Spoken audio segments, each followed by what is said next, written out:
Hello. Like many of the previous speakers, I want to start by thanking the organizers for inviting me here. It's been a great couple of days, and the hospitality over the last couple of days has just been wonderful for me and my wife and our other friends. So my title of my talk is How Biologists Are Already Using Intelligent Design Principles and Why Their Explanations for This Are Problematic. The word intelligent design has been used here, and it basically means God's intelligence designing the earth.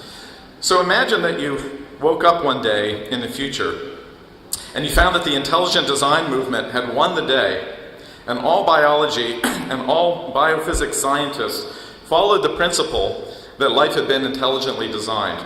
What would the world look like? How would people do science differently? Well, let me give you an analogy to answer how science might look different. Let's imagine that you were an engineer working in a computer company. You're given a chip made by a rival manufacturer. It works very well. Your job is to see how it works so that you can make improvements on it and make your company's own version to sell. This is known as reverse engineering. Now, imagine how your work would look different in two different cases. In case one, you were told that the chip was created by making random circuits and throwing away the ones that didn't work. And you continue to do this until the chip is found that works. In the second case, you were told that the chip was designed by a brilliant designer, a master engineer. Now, can you imagine that your work would look differently depending on which one of these stories you believed about the chip? I would expect that in the first case, I would find a lot of junk. Well, in the second case, even if I found things I didn't understand at first, I would believe that they had a purpose, and so I would work really hard to find out what the purpose was for the things that I didn't understand. So which one better understands the way biology is being done today? Well, I'm here to tell you that an enormous amount of biology that is being done today is being done on the second premise, that biological systems are extremely well designed. It is as if the intelligent design movement had totally won the day already. All kinds of biological research is being done as reverse engineering, in which it is assumed that living systems are nearly optimally designed. Of course, the scientists, by and large, do not give credit to God, and I will discuss later in this talk how they explain their findings and give a critique of that. So a lot of the work that I'm going to be talking about here is in a publication, this publication available online. And in this article, I quote from and cite many articles from the scientific literature. It's also based on my own experience from going to physics conferences in the US and sitting in on some very crowded biophysics sessions, as well as personal conversations I've had with well-known biophysicists, including people like Bill Bialik from Princeton, who does not believe in God as far as I know. A general term for this type of thinking I'm going to give you is the word teleology. Teleology means looking for a purpose or a goal in something. In design systems, we assume that there is a goal that was set and things were done to reach that goal. In standard evolution, there is no purpose and no goal. So for instance, Richard Dawkins titled his book on evolutionary theory, The Blind Watchmaker, No Purpose. But the literature on biological systems now, people actually doing biology, is full of terms like teleology and purpose and goals and design. And so all of these imply the idea of not being blind, but actually having a purpose in mind. So I'm going to give you several quotes here for examples of this. This one is fairly lengthy, but I'm going to read some parts of it at length because this is a famous biologist writing a review article in a well-known biology journal. And he says that biologists must learn to embrace the idea of teleology. So he says, why is the sky blue? Any scientist will answer this question with a statement of mechanism. Atmospheric gas scatters some wavelengths of light more than others. To answer with a statement of purpose, in other words, to say the sky is blue to make people happy, would not cross the scientific mind. Yet in biology, we often pose why questions as to the purpose, and not just the mechanism that interests us. So the question, why does the eye have a lens, most often calls for the answer that the lens is there to focus light. and only rarely the answer that the lens is there because lens cells are induced by the overlying ectoderm. As a group, molecular biologists shy away from teleological matters, perhaps because early attitudes in molecular biology were shaped by physicists and chemists, and I'll come back to that in a little bit. Geneticists routinely define function not in terms of the useful things that a gene does, but by what happens when the gene is altered. Molecular and biology and molecular genetics people continue to dodge teleological issues, and they would continue that if it were not for their field's remarkable recent successes. Molecular biologists are forced to wrestle with an overtly teleological question. What purpose does all this complexity serve?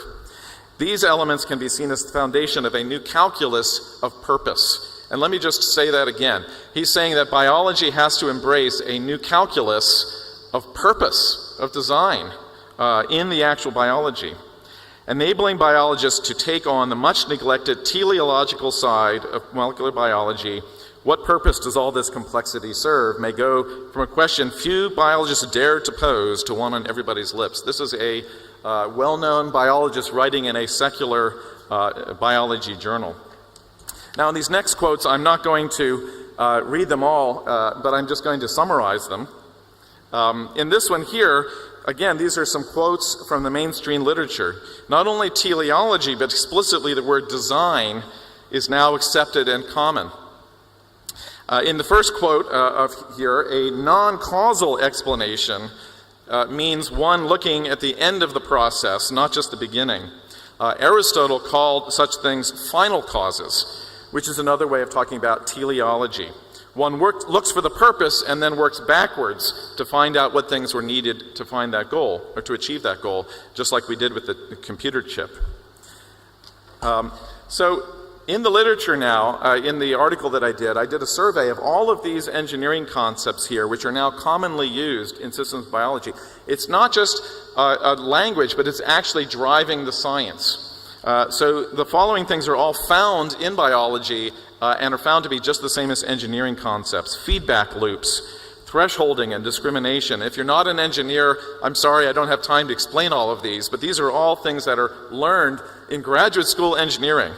Oscillators and frequency filtering, control and signaling, information storing, timing and synchronization, addressing and routing, hierarchies of function, redundancy, fail-safes, interactive adaptation, optimization, and trade-offs. And actually, in many cases, engineers are learning good methods of doing things by looking at biology and learning new methods from them. Here's another quote, which I again will not read these at length here, but you can see in them how design is now being used. And in the first quote, this is a writer who is not a believer as far as I know, who is going to write an entire paper about design in the living systems, and yet feels compelled for political reasons to say there is no implication of a designer. Do you see that here? I think I have a laser pointer. So he fills in the parenthetical remark to say, even though I'm going to talk in this whole paper about design, nevertheless, don't take me to be talking about God. In the second quote, there is the term of information science, which is being used and called the essence of all biology. Now, in the past decades, the term information was rejected by many people to talk about biology because information intrinsically implies teleology, gathering knowledge about a system to accomplish a purpose. In other words, information science is a highly sophisticated type of engineering.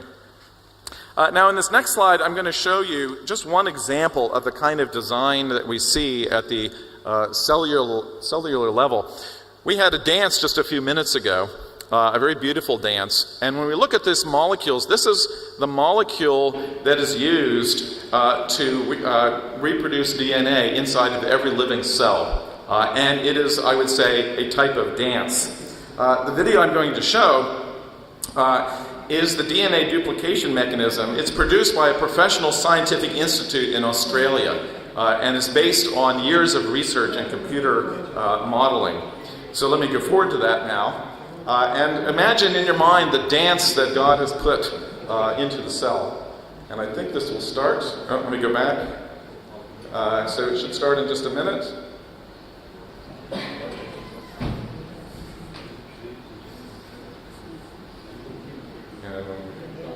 No.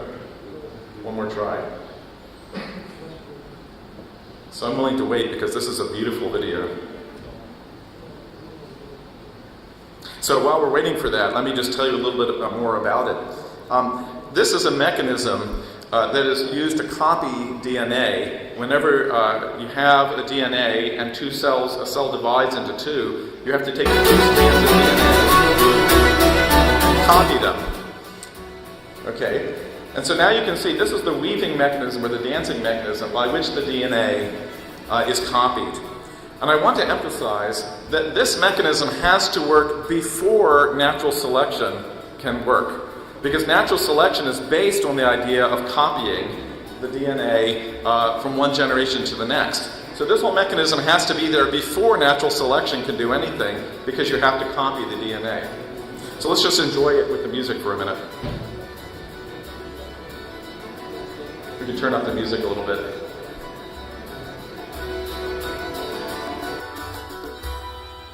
All of this is necessary for life even to exist, for the DNA to be copied. And these are all molecules, and each one of those dots was a single atom. So duplicating an information string with billions of sites is not easy. And this is the kind of mechanism that we need in order for that to work. So, how do biologists who are not believers in God think about these things? Essentially, they would argue that this high level of design is to be expected as an outcome of Darwinian evolution, and the argument is that weak organisms will be killed off, and therefore, since inefficiency generally makes things weaker, inefficiency will increase. There's two problems with this. The first is that's not been historically a prediction of atheistic Darwinism. Just like we did sort of in our thought exercise at the beginning of my talk, if we imagine that a device was randomly made, we would expect a lot of junk. And that's historically how Darwinists have actually argued, that there is a lot of junk, as Professor Rana talked about earlier. Secondly, although this might work as an explanation for some improvement of efficiency, it does not explain why everything is so exquisitely well done, so nearly perfectly well done. So I'm not going to go into great length about the ENCODE project. We heard from Dr. Rana about all the amazing results from the ENCODE project. So I'll just summarize here. It is still somewhat in debate about how much of the DNA really could be considered to be junk. But I remember, I'm old enough to remember, that it was just universal that everyone talked about vestigial organs. Things like the appendix and the tonsils, which now are known to have function and to be part of our immune system.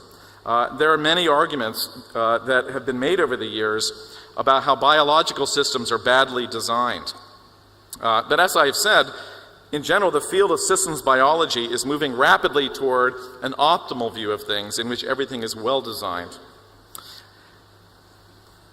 So when we think about these claims that the design, the efficiency, the optimization of life comes from natural selection, there are some problems with this. And I'm not going to go into detail on this paper because it's fairly technical, but a few years ago I did some numerical simulations in collaboration with two others to ask whether it makes sense that natural selection can give optimization to living systems. People tend to assume this, and even though they assume this, surprisingly, very little has been done to actually prove that it can happen. So just to summarize these results then, I call this the catch-22 problem. Catch-22 is an English phrase that means a situation in which if you choose one option you lose, but if you choose the other option you also lose. And this is based on the movie called Catch-22.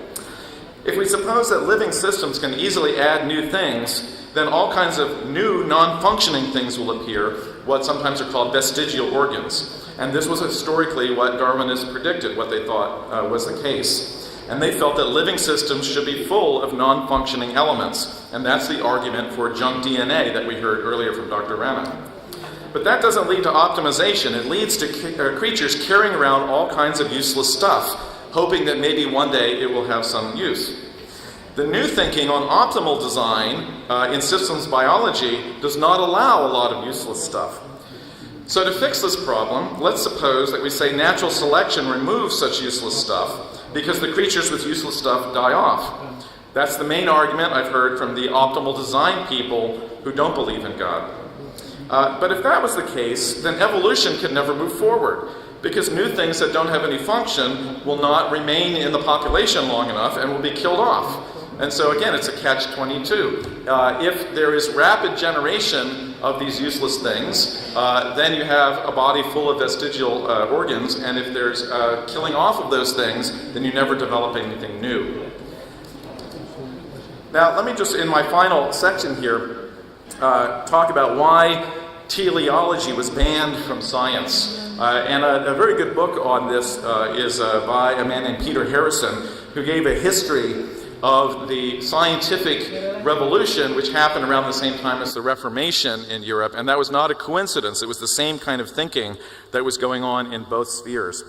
So if we go way back to ancient times, it was very common for people all around the world to read science, to read into nature what we might call signs and portents, looking for things in the natural world or in the Holy Scriptures that would be sort of personal messages to me from God. And this led to very bad science and bad theology, because there was no limit to the speculation and imagination people might have to interpret something. And so one could say the Reformation in Europe was a revolution of sober or non-superstitious thinking, of people saying, let's hold back from wild speculation and interpret things as they are. And this led to a very straightforward looking at the Bible, and it also led to a straightforward look at science. And that led eventually to the scientific revolution. After the Reformation, after the scientific revolution, the Enlightenment which followed, which gave rise to what we now call modern secularism, went further to abolish all ideas of purpose and to create the idea of a universe as a machine with no soul. But as I have said, biology and physics are bringing back into our terminology the idea of purpose and teleology. And in the physics world, there's a similar thing going on with what is called fine-tuning, where not just biology, but the whole universe looks like it is designed and has purpose. Now, many modern people fear that the intelligent design movement will lead us back to the bad old days of superstition and looking for portents and miracles in everything that we see. But for at least 200 years after the Reformation, many leading scientists, really I would say the majority, were active Christians who saw God's purpose in nature, not going on flights of fancy, but being very careful in their science. So in the following, I'm going to just give you a survey of famous scientists, and I will not be reading these quotes at length. I just want to survey them to show, in fact, that belief in design does not imply a return to mysticism and superstition. So my first example is Isaac Newton. Many people do not know that Isaac Newton and most of the founders of modern science were Christians who believed in God. And this was not just a nominal belief. And when I say nominal, there are many people who would say, I'm a Christian, and by that they just mean I was born in a Christian family. They don't actually believe it.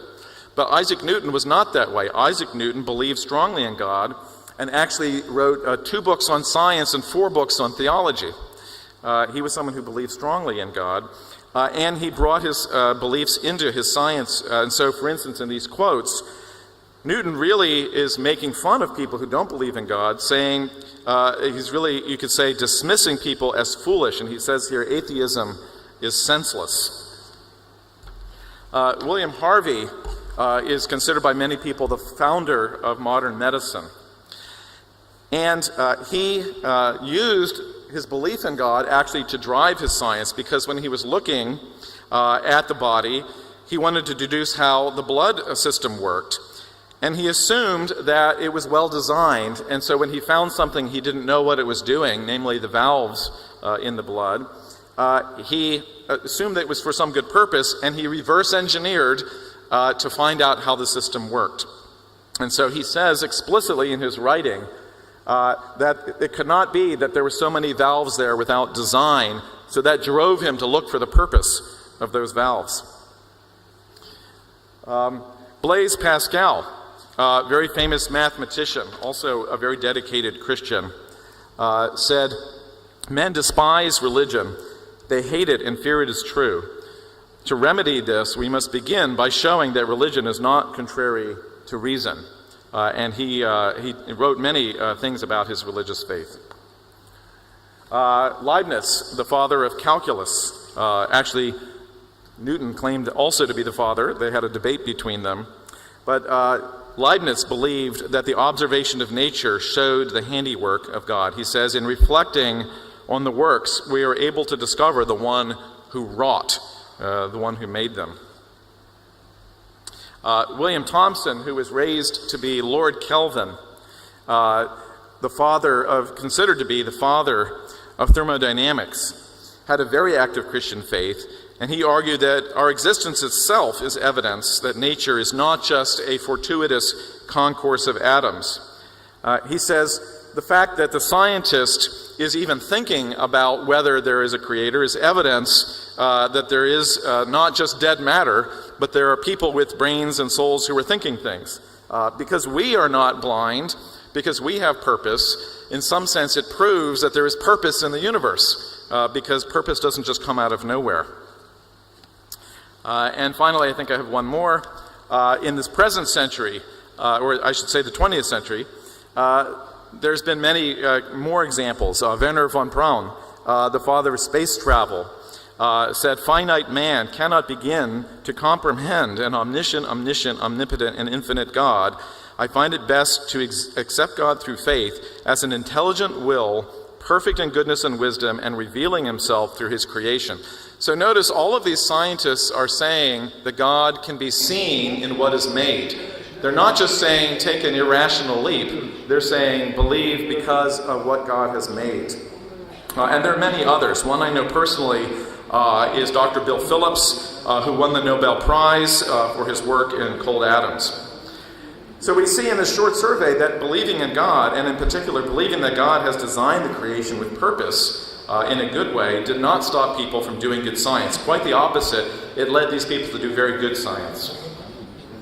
So let me finish up then with my conclusions.